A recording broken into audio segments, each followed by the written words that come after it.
एक जंगल में एक सुनहरी नाम की चिड़िया रहती थी। उसको अपनी सुंदरता पर बहुत घमंड था।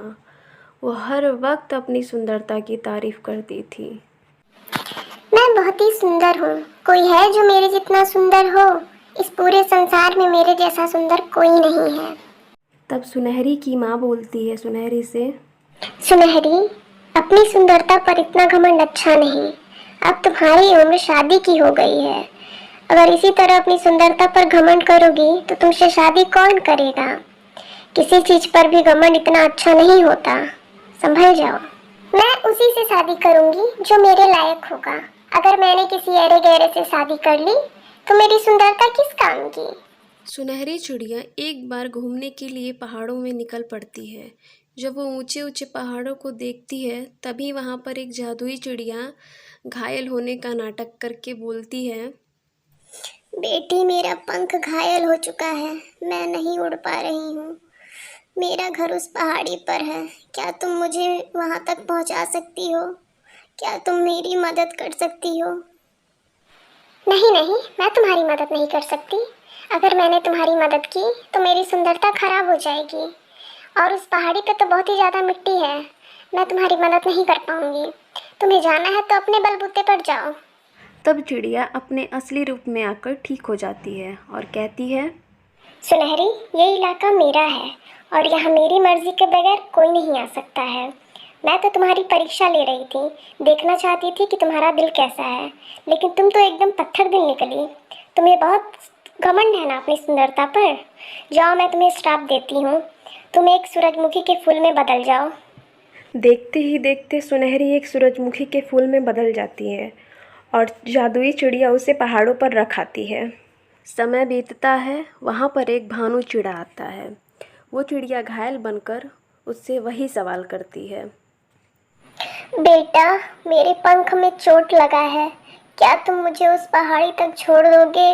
वहाँ पर मेरा घर है। हाँ माँ जी, मैं आपको आपके घर ज़रूर पहुँचाऊँगा। भानु चिड़ा उस जादुई चिड़िया को उस पहाड़ पर ले जाता है। बहुत बहुत धन्यवाद बेटा, तुमने मुझे मेरे घर तक पहुंचा दिया। इसमें धन्यवाद की क्या बात है माँ जी, मैं तो सैर पे निकला था। रास्ते में आपको मदद की ज़रूरत पड़ी तो मैंने मदद कर दी। ये तो मेरा सौभाग्य है कि मैंने आपकी मदद की। तब जादुई चिड़िया अपने असली रूप में आ जाती है।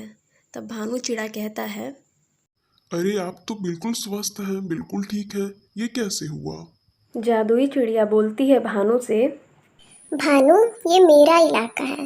यहाँ मेरी मर्जी के बगैर कोई नहीं आ सकता। मैं तुम्हारी परीक्षा ले रही थी। तुम्हारा दिल बहुत ही ज़्यादा नेक है।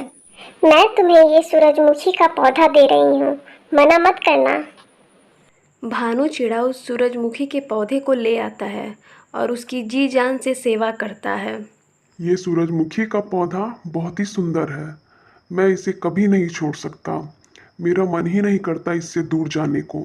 पहाड़ पर रहते हुए कितना मुरझा गया है। इसको तो वहाँ पानी भी नहीं मिल रहा था।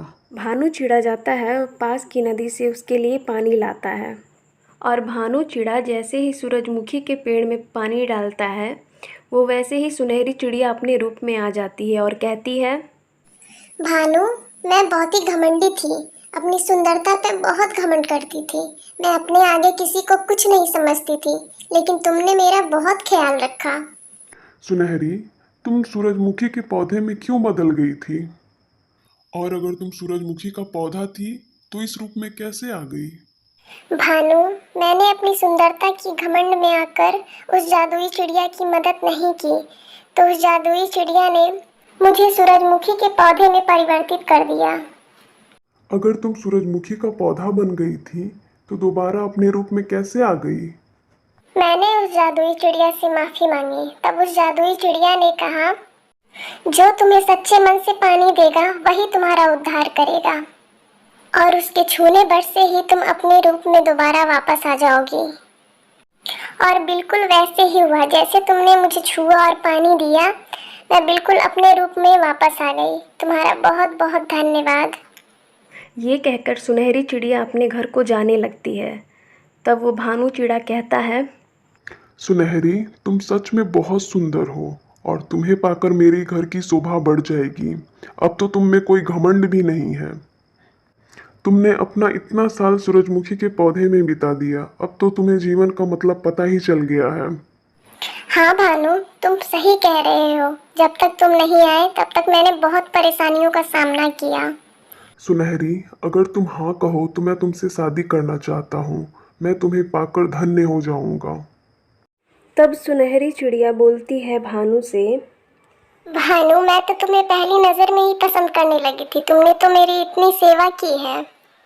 तब भानु और सुनहरी की शादी हो जाती है और वो दोनों खुशी खुशी अपना जीवन बिताने लगते हैं और लोगों की मदद भी करते हैं। इस कहानी से हमें ये सीख मिलती है कि कभी भी हमें खुद पर घमंड नहीं करना चाहिए। अगर आपको हमारी स्टोरी पसंद आई हो तो हमारे चैनल को सब्सक्राइब करें और वीडियो को लाइक शेयर कमेंट करें।